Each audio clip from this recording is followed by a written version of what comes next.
Hello, you're listening to Storytelling Saga, the podcast that shares stories. I'm your host, Allie, and this week I'm so excited to welcome Nick Adams to the podcast. Nick is a TV writer and author whose writing credits include New Girl, Blackish, People of Earth, Tuca and Bertie, and BoJack Horseman. He's also the author of Making Friends with Black People, a humorous but potent how-to guide to bridging racial divides. Welcome, Nick. Oh, thanks for having me. Very excited to be speaking to you. So, I actually first wanted to start by talking about your book. So, my first question for you is, what was your process for writing your book? The process was weird. I wrote the book during a time where we were on a sort of break from LA. My wife was doing a grad program in Tucson, and I didn't really have like a comedy community for the first time in several years. So I had all these things, which if you're doing stand-up, you just write something down because it strikes you as funny. You don't necessarily know how it's going to work, in terms of an act. And I had I had like a notebook full of things that weren't quite stand-up jokes, and I didn't know what they were. And I just sort of started putting them down, and it felt more like a monologue. And then I started thinking of it as a book. And then I just was like, maybe this could be a book. And I reached out to a handful of agents, and I finally found an agent that was interested. And it took like a third party to tell me that was a book. Do you know what I mean? Like you walk into a bookstore and it's full of books and everyone comes at it from a different perspective. And it's hard to think, oh, I can just write my thoughts down and put a cover on it and that's a book. So it took an agent believing that there was something there for me to realize that like all of these thoughts, which were some stand up, some things from a script that never really, coalesced into a full thought. But I was able to just sort of put those together into a sort of compendium, if that makes sense. So it was really just like the lack of a stand up outlet that drove it for the most part. Nice, that's awesome. So now shifting to talk about your career in TV writing in particular. So can you talk about like your career path and what led to you eventually working in the TV writing industry?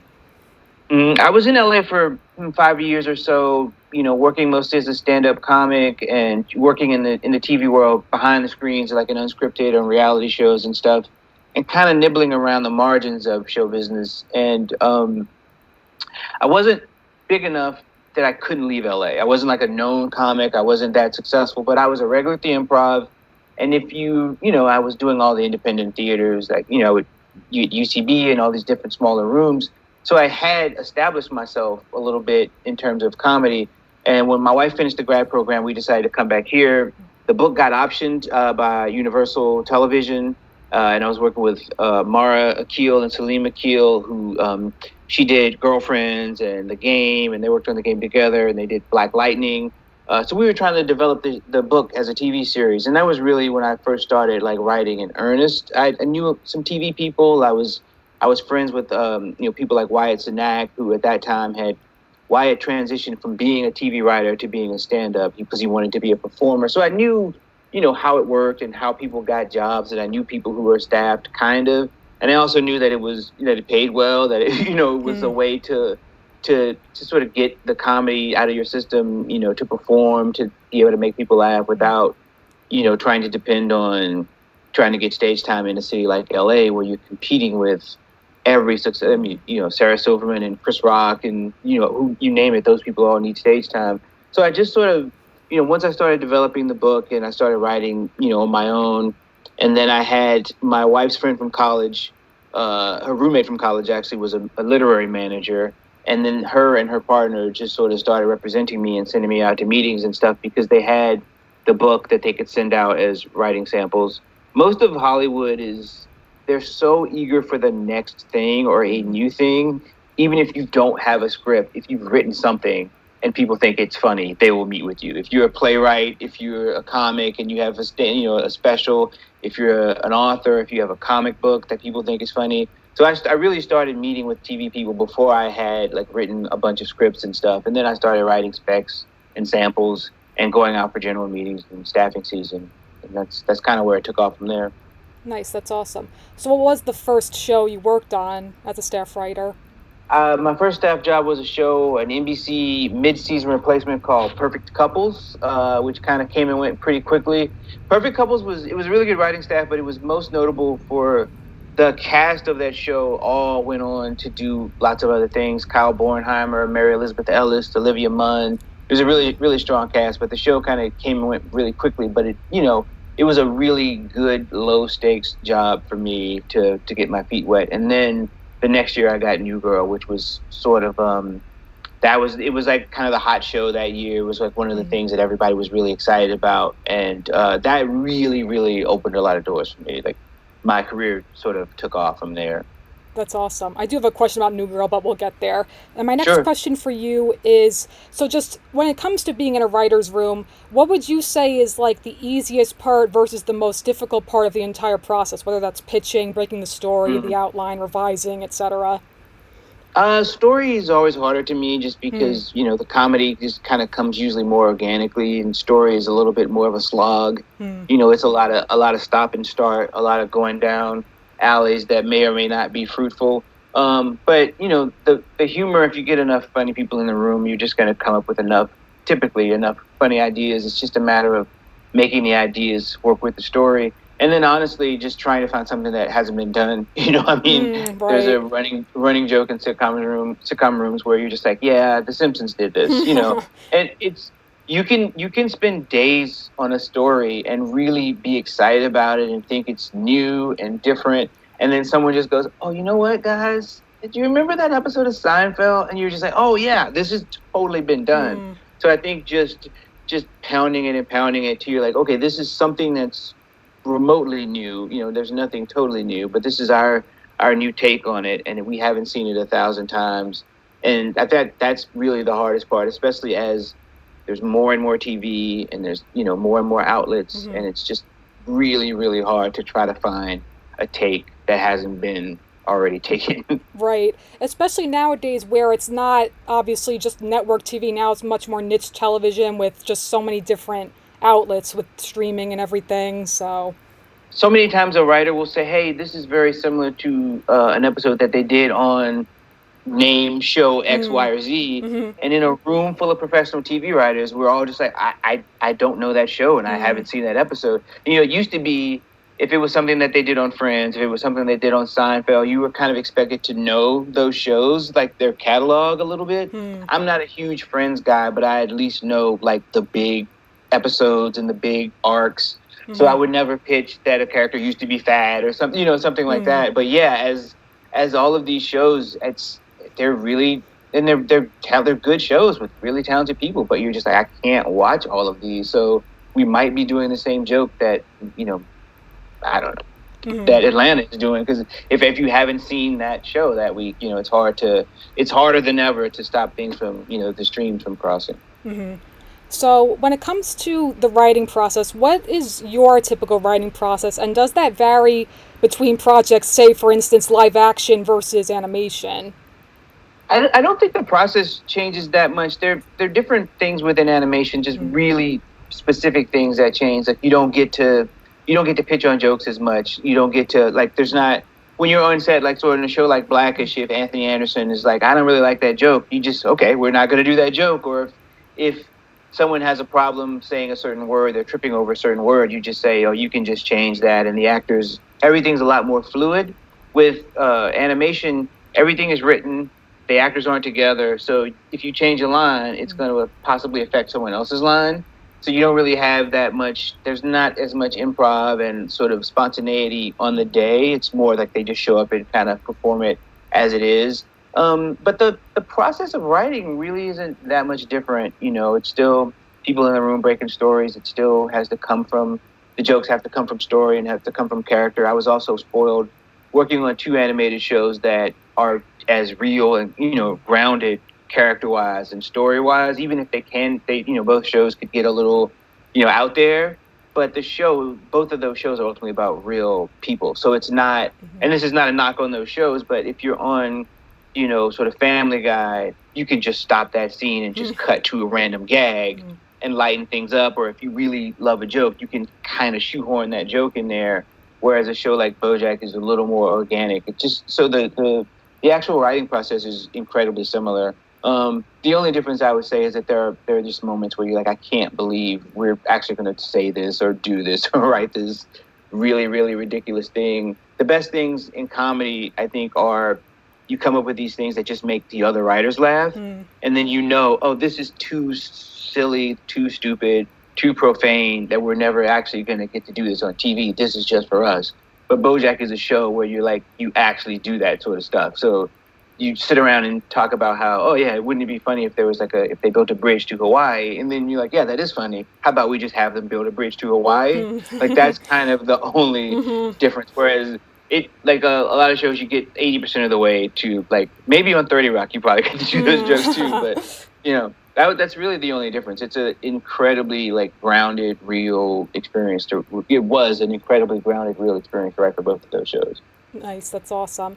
So first, I want to talk a little bit more about New Girl in particular. I love New Girl. So what was your favorite part about working on that show in particular?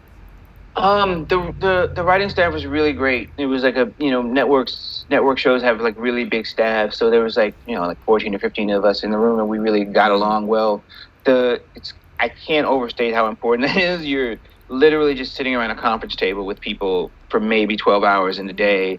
And the hours on that show were pretty long. My wife gave birth to my daughter, so I was exhausted. So really just getting along with those people and making each other laugh is always the best part. And that's what I remember the most from that show. And then just watching sort of, for lack of a better term, watching New Girl happen in a world where big hit sitcoms, network sitcoms are less and less. You don't talk about stuff at the water cooler the next day in that same way. To be on a show where people were actually talking about it, and you would tell people the show that you worked on, and people's faces would light up, and just watching Schmidt become the thing that it became, and watching Lamorne come into the show as sort of the odd man out after Damon Wayans Jr. left, and then find his own footing, and watching him become consistently people come up to me, and if they find out that I work on that show, they just tell me how much they love Winston's character. Yes. So to see him go from being kind of the new guy on the show to being it was just a lot of fun just watching all those guys kind of catch lightning in a bottle in that way. I was just talking to someone recently about I was speaking to a group of college students, and they were asking about the true American of it all, and I just couldn't believe that people were emailing us and what are the rules to true American? And you're what do you mean there's no rules to this ridiculous game that we made up? So just watching something kind of become a phenomenon in that way was a lot of fun. Nice, that's awesome. And do you have a favorite joke you wrote for that show? I know you wrote in particular the episode Pepperwood. That's a big fan favorite episode. I was able. One thing I'm really proud of is I was able to get Zooey Deschanel to say the words "Thank you, Mrs. Fat Booty" on national television. I can't remember. I think that was the episode. There was an episode where Schmidt is getting a party bus for his birthday. Okay. And she's calling around looking for strippers. But yeah, there's a handful. It's really because you write the episode and then a few months go by before it airs, and so you get this oh yeah, that was this really funny thing that was in this episode that I had forgotten about. And I remember there was a handful of those in a couple of episodes where you just sort of you're so wrapped up in the moment, and then you see it and you're oh yeah, this joke that I had totally forgotten about it's a little bit of a surprise for you. That was the story of the 50 season 1. I remember with Schmidt's party. That's so funny. Yeah. And there was that first season. It wasn't my episode, but the Thanksgiving episode. Oh, okay. That was the first episode where I watched that, and I remember thinking, I can't remember what the jokes are, but there were 3 jokes. I was oh, that's my joke. That's my joke. That was the first, which is a really fun feeling because you're just sort of going along, laughing, and then you're oh yeah, I remember when I said that. It's kind of fun. Right. And they did a lot of alts on that show, right? A lot of alt jokes, yeah. Yeah, it was a really joke heavy show. I would say for every joke you saw on the screen, we probably wrote 5 alt jokes for that punchline. It was just a lot of yelling jokes on set, and then the actors got to improv and ad lib a lot. If you see a scene with Schmidt and Nick and they're just being ridiculous, it's almost certainly just shit that they were saying on the day because those 2 guys are nuts. That's awesome. So would you say that it's more difficult writing for a network show like New Girl or Blackish versus writing for a cable show like People of Earth? I think it's 2 different challenges. People of Earth is sort of somewhere in between, a basic cable show. You can maybe be a little bit edgy, but most of those shows are pretty soft and light for the most part. BoJack is it's a little different just because you can kind of say and do whatever you want, but also I don't think anybody wants to just curse for the sake of cursing or just have people do outlandish stuff for the sake of that. And neither of those shows are really those types of shows. I think the hardest thing is just being on top of the language at all times, and you just have an idea. Oh, this character's gonna get high, and then this is gonna happen, and then you go, well, they can't get high. You know what I mean? So you just have to sort of learn how to self censor. On Blackish, there's a lot of like maybe the kids do X, Y, and Z, and then you're like, well, they can't do Y and Z because it's a Disney show, but maybe we can get them to do X, and not that you want them to smoke or have sex or anything, but they're teenagers, so you have to push the envelope a little bit just to have a story. So I think if this does jump out at me, there was a joke on New Girl where Nick, out of nervousness, grabs Jess's boob, and he doesn't like grab it in a sexy way. It's just like an awkward thing. And Standards and Practices was so like it can't be sexual, and he has to grab the chest, and he can't grab the actual bosom, and it was this whole thing. And then that airs, and then I switch over to watch the premiere of Hannibal on NBC, and I believe someone gets shot in the throat in the cold open of Hannibal. So you're just like, we can't pretend, he can't touch her chest, but they can just slash someone's neck wide open, you know what I mean? And then you go to cable and you're just like, oh, we don't have to worry about that. And we don't, you have to worry about product placement or, there was an episode of New Girl where there was essentially a Ford Focus commercial, like in the episode where, I don't know if you remember, she goes to a car show. Cece was supposed to be a car model. Okay, yeah. And then she couldn't do it. And then Jess, that's product placement that you're doing for Ford. And you're like, this is weird and awkward, but we got to find a way to shoehorn it in. And that's one of those things that you don't have to worry about too much. But it's like just kind of two different challenges. I know one thing that Raphael does on BoJack is like, there's one F-bomb a season. And I think that's kind of his way of like, we're not just going to be fuckity fuck because we can, let's just try to rein it in. Right, okay, cool. I want to talk also a little bit about Tuca and Bertie. So you wrote the episode Plumage, and I loved that show. It's unfortunate that it was canceled after only the one season, but what was your favorite thing about working on Tuca and Bertie, and are there hopes for a second season at some point? Yeah. I know, possibly a different streaming service. The last I saw, Lisa, they were talking and negotiating and trying to move it somewhere else. That's definitely the hope. I think it was a really interesting show that was canceled way too soon. I think there was a lot of listening for me on that show. I'm a pretty vocal person in a writer's room. I'm a pretty high energy guy as a former performer. But like on a show like that, there were just multiple episodes where that show touches on like sort of sexual assault and that sort of stuff. And there were just huge chunks of time where you're just like, as a man, you're like, I don't have a lot to contribute. I just have to listen and try to learn. So that was like a really eye-opening experience for me, especially as a man. I think our tendency is to, especially as a comedy writer, you charge in with what you know, and then you argue, and someone's like, no, this is the wrong way. You're like, no, this is the right way. Versus there were just lots of moments on that show where I just had to sort of take a step back and just let it happen. The other thing about that show was it was really like a precursor to Blackish for me because I got to work with Jennifer Lewis, who does a voice on my episode, and it's just... it was something that I learned on BoJack Horseman and something that was reinforced on Tuca and Bertie, just how great so many actors are. You don't think about it until you're disconnected from their appearance. It sounds counterintuitive, but sometimes when you only have the voice, you just sort of listen to people and you just go, oh, this person is even better than I realized, because they're not waving their arms, you're not stuck on their appearance, they're not doing space work, they don't get to they don't get to fall back on all those physical crutches. It's just the voice. And, just like time and time again, whether it's her or, just like all these different powerhouse actors or just the comedy people from the LA improv and stand-up world that aren't household names, just like give them a scene and tell them to do a funny voice and they just run with it. People like Nicole Gaither and James Adomian and like all those really talented people, just seeing how much they could do if given an opportunity is really, really fun. Nice, that's awesome. So now I want to talk, of course, about BoJack Horseman, one of my all-time favorite shows, incredible series. How did you become a writer for BoJack?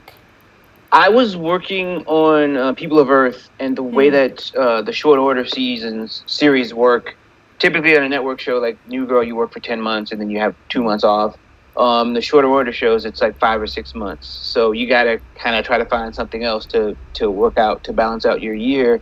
And, the way it works is that your agents and managers just send your stuff to showrunners when they're looking to hire people. And I think I wrote I can't remember which sample of mine that Raphael saw, but I had a college, semi-autobiographical thing about me in college in the 90s.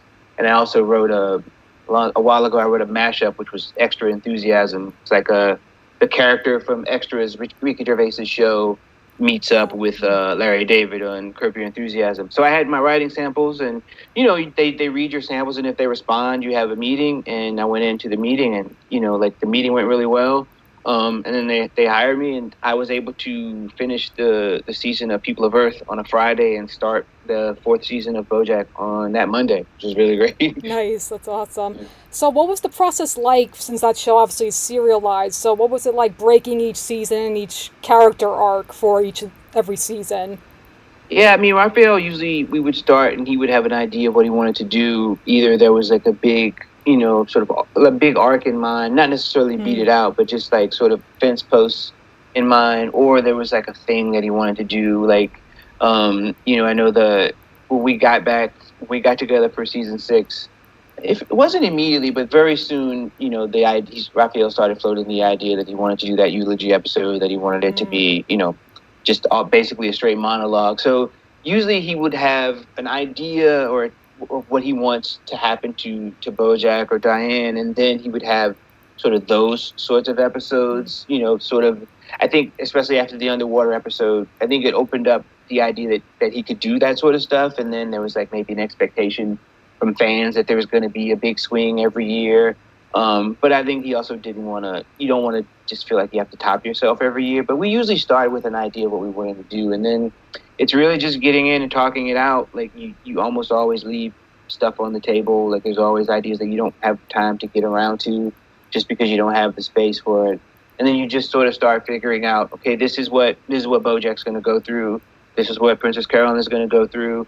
This is what Diane is going to go through. And you just sort of start looking at the season and where those episodes might slide in, and how long this may take, and how long that may take, and what's Tide going to be doing, and what's Mr. Peanut Butter going to be doing. And then it's just the conversation. Usually they're big episodes that you sort of can, Raphael would say, okay, that's going to be episode 4, and that's going to be episode 8, and then we got the finale. And then you're sort of writing to certain things, and then you're kind of off and running. That's really cool. So I imagine, though, that it's more of a challenge compared to writing episodic shows that are just like network TV, like just the one episode and that's it, as opposed to this, which it's an ongoing story arc for each season. Yeah, it presents a lot of different challenges. You got to, monitor, certain things. If there's something that you want to hit, like if there's something that you want to really connect with people at the end of the season, you got to make sure, okay, so for instance, like for BoJack and Hollyhock, he has to have a relationship with her. So she can't just drop in and they just shoot, jokes to each other for one episode and then she's gone. We had to figure out a way organically, because she's a college student, like, okay, maybe she surprises him and then she goes back, and so it has to lay out, sort of somewhat organically, versus, an episode like The Simpsons where it's like back to zero at the end of every episode, but I think the good thing about the show is that all that stuff is so in place. And I really feel like when I was watching it before I met with Raphael, just sort of catching up on the show, I think the Hollywood sign really sets the tone for the show. No, it's Hollywood now. Like, you know what I mean? Like, that's the kind of show that we're doing. This isn't an animated show where it's going to go back to normal. The D in the Hollywood sign is gone, and it's never coming back, And we write Hollywood, and we say Hollywood, So if you're in the room, if you're talking about LA, because we all live in LA, and the writer's room was actually in Hollywood, so you're talking about, well, I'm doing this, I got to cut through Hollywood, and then you're talking about the show, you just switch into Hollywood. So the show does a lot of that work for you. Yeah. That's awesome. So I want to talk about the last episode you wrote, Xerox of a Xerox, which is an extremely important episode for the narrative of the show, leading to BoJack's downfall and him being canceled. So when it's revealed to the public all of the horrible things he's done. So what was your experience working on that episode, and did you have a favorite moment or crucial story beat? Just kind of the whole process with that episode in particular. My my favorite moment is definitely the comedy club scene, just Mm. because I did stand up and like, that scene is based on the improv where I did a lot of stand up and, just a lot of inside comedy jokes in that scene. There's a LA stand up who passed away a few years ago named Bertie Stevens, and his picture's on the wall in that scene. There's a really, I don't know if you know the Kristen Shaw is a horse bit. It's like it's an old bit that Kristen Shaw used to do with Kurt Braunholder, and you should look it up. I'll ruin it if I try to explain it, but that's it. There's an inside joke, a reference to her hidden in that. So I love that scene. But the interview scene with him and Biscuits Braxby, I have to say, like, when we were working on the episode, we needed those scenes to do so much because it's tying, it's pulling all these strings that we've seen over all 6 seasons, and they're all sort of coming together in that one scene. And it is sort of the culmination of all the bad shit that he's done. And we talked about it a lot in the room. And when you lay it out, and I think it might be the first time in the series where you're just like, he did this, he did this, he did this. Oh, wow, you forgot about that thing. And it's the first time, and I really think there's a moment where he realizes, I'm not a good person. Like, I think this whole series, he has allowed himself to think that bad things have happened to him, to, like, it's not his fault, which, he comes from a horrible background, and he has, we're definitely products of our environment. But I think up until that moment, he had allowed himself to think it was the addiction, or it was Hollywood, or it was his mother, or it was someone else. And I think that's the moment in this series where he realizes that, oh, I'm fucked up. Like, I'm really, really fucked up, and there's nothing else that I can say. So we really needed that. And there was a lot of back and forth about just the way it was going to come off. And there's a moment where Danielle Gaither, as Biscuits Braxby, just says, like, no, I'm talking now. And this guy who doesn't let anyone talk over him. You would be hard-pressed to find the entire run of the season, maybe Anna Spanakovita talks over him. But in that moment, he's just like, he can't say anything. He's just so stricken by the weight of it. And then just seeing Diane watch him go through that it's just, and to have these two women who have sort of like, why the fuck have we helped this guy? It's right. To watch Princess Carolyn and Diane sort of like, he's bad and we've helped him be bad. There's a lot going on. Oh my God. So what would you say is just your favorite joke or story beat overall that you contributed to the show? I know your other episodes, you had also The New Client, and you wrote BoJack the Feminist and Thoughts and Prayers. I would say my favorite joke is there's the episode where Mr. Peanut Butter challenges the governor to the ski race. And we have Andre Brower as Governor Kutchuk Berkowitz, who's amazing. There's a press conference, and he's just trying to talk business. He's just trying to get back to the business of running the state of California, and people keep asking him about the ski race. And we were just talking about the story, and we were like, oh, he should be giving some presentation or something. But we were talking about the story, and I literally just dropped out for 15 minutes, and I wasn't participating in the conversation. I just was looking at a pad, and I was writing out the acronym for what the governor is working on. So if you remember that, he has his drought plan that he's trying to work on to address the drought in California, but his drought plan is an acronym for drought. And so what I just dropped out of the conversation, and I spent 15 minutes just writing out that drought acronym, which I believe is, the D is drought. I remember that. It's like drought relief. Yeah. But I was just like I was just so taken by that. And then the conversation was going on, and then I just stopped and I waited for an opening, and I said, Raphael, I know what you should be talking about. And he was like, is that what you've been doing for the past 15 minutes? I was like, yes. That's like absolutely my favorite moment. So there's some pretty good Princess Carolyn tongue twisters. Oh my God, like that whole Fiji's thing was a lot of fun. But yeah, that stupid drought joke I really love. That's awesome. And my last question for you really is just, what is your advice for any aspiring TV writers?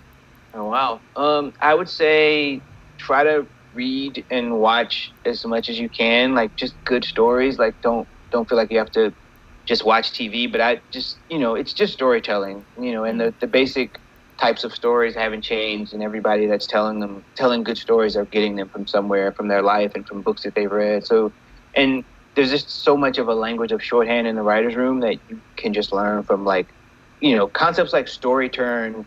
You know what it is, even if you don't know what that phrase, story turn, or a flip joke. I worked on New Girl with a playwright who that Liz hired halfway through the season, and she would turn to us every now and then, and she'd be like, "Oh, what's that mean? Or what does that mean?" Because there's a lot of like jargon in TV writing, but she understood story and she understood characters because she was a writer. You know what I mean? And she had immersed herself in storytelling for a long time. So if if it's something you want to do, don't feel like you have to. I don't think running out and watching all of every episode of every sitcom ever created is necessary. I think obviously understanding TV and knowing TV helps, but just stories. I think just stories, trying to figure out, what this character could do here, because that's really what you run out of. Just the worst days are when you're like, I just have no idea what this person could do, and the best people in the room are the people who can look at it from a slightly different way. And the thing I think that helps you do that is just seeing as many different storytellers as you can. Nick, thank you so much for speaking with me. Please let everyone know where they can find you on social media and anything else you'd like to promote. If you like tweets about NBA basketball and politics, I'm at Nick Adams Web. I don't talk about much else. Weed and my kids from time to time. But yeah, and I'm just developing shows and stuff right now. So who knows what the future holds. Awesome. That's great. Great. Thanks so much. All right. Thank you. And with that is going to conclude this week's episode of Storytelling Saga. You can follow the podcast on Facebook and Instagram at Storytelling Saga, as well as on Twitter at Storytell Saga. You can also send me any questions, comments, or writing prompts by leaving me a message in the contact section of storytellingsaga.com or by sending me an email at storytellingsaga@gmail.com. Next week, gotta fix that step because I'll be discussing Modern Family. Until then, thank you for listening, and remember, write what you love.